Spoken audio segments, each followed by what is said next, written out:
Good morning students. Subject SPNCC part chapter 1 part 2 lecture number 12 question number 8. Explain the duties of company secretary with respect to a share allotment.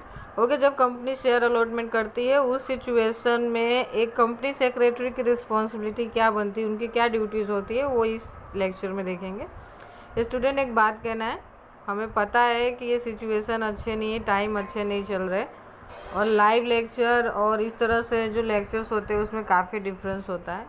हम सब के लिए थोड़ी problem है, लेकिन I hope कि आप सिचुएशन को समझोगे और लेक्चर देखोगे, क्योंकि ये आपको पता है कि अगर आप नहीं देखोगे तो प्रॉब्लम आपको फेस करने होने वाली है। ठीक है, ओके। तो फर्स्ट देखते हैं ड्यूटीज़ क्या है। Passing resolution, opening N escrow bank account with the schedule bank by passing a resolution in the meeting of BOD.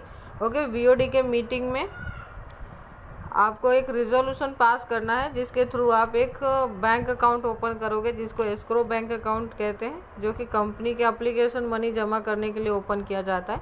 ये हम कहाँ ओपन करेंगे? तो शेड्यूल बैंक में। तो ये रिस्पॉन्सिबिलिटी किसकी रहेगी? तो कंपनी सेक्रेटरी की।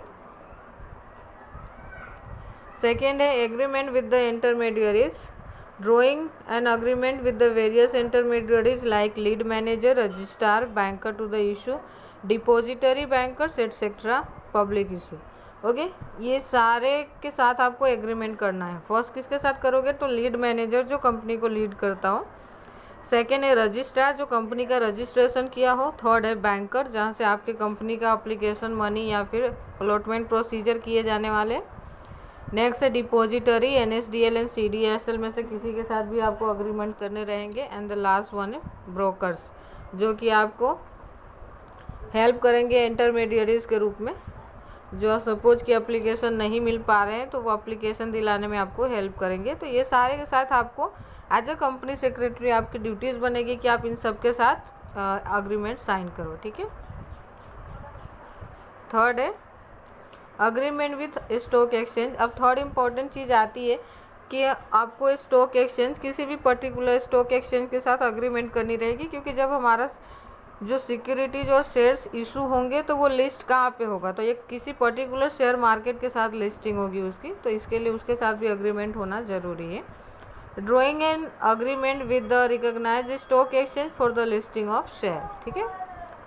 4 है fulfilling statutory provisions, fulfilling statutory provisions for the withdrawal of shares applications and closure of subscription list. Okay, statutory आपको प्रोविजंस करने रहेंगे जो ये आपको इंडिकेट करेगा कि आप शेयर एप्लीकेशन कब तक के लिए टाइमिंग दे सकते हो और उसको सब्सक्रिप्शन को क्लोज कब करना है। फिफ्थ आता है classification of share application.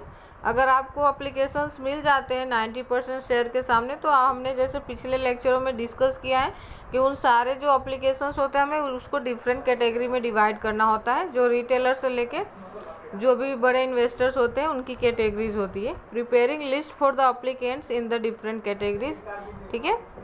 Next आता है अरेंजिंग मीटिंग। अरेंजिंग मीटिंग हम BOD for the allotment of share and preparing minutes of a such a meeting. Okay, next आपको क्या करना रहेगा कि जब एप्लीकेशन आप रिसीव कर लेते हो उसको डिफरेंट कैटेगरी में एज पर इंस्ट्रक्शन आप उसको कैटेगरी में डिवाइड कर देते हो। उसके बाद आपको एक मीटिंग अरेंज करनी रहेगी बीओडी की, जिसमें हम ये डिस्कस करेंगे कि अलॉटमेंट कैसे और कहाँ से करनी है। ठीक है, किन्हें कितना शेयर देना है उसका डिस्कशन हम वहाँ पे कर लेंगे।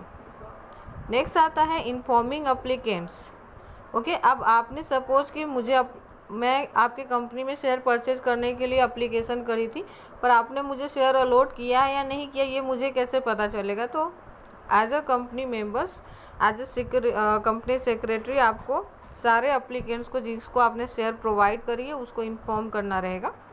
Informing applicants regarding share allotment, आपने अलॉटमेंट सामने वाले पार्टी को करी है या नहीं करी है ये आपको उन्हें इन्फॉर्म करना रहेगा। अब बात यहाँ पे क्वेश्चन ये आती है कि आप उन्हें इन्फॉर्म किस तरह से करोगे? तो आप उनको ईमेल के थ्रू, कॉलिंग के थ्रू और एसएमएस के थ्रू इन्फॉर्म कर सकते हो। ओके स्टूडेंट, इसके 5 पॉइंट्स अभी रिमेन है जो हम नेक्स्ट लेक्चर में डिस्कस करेंगे। कोई भी क्वेरीज हो तो आप मुझसे पूछ सकते हो। Thank you.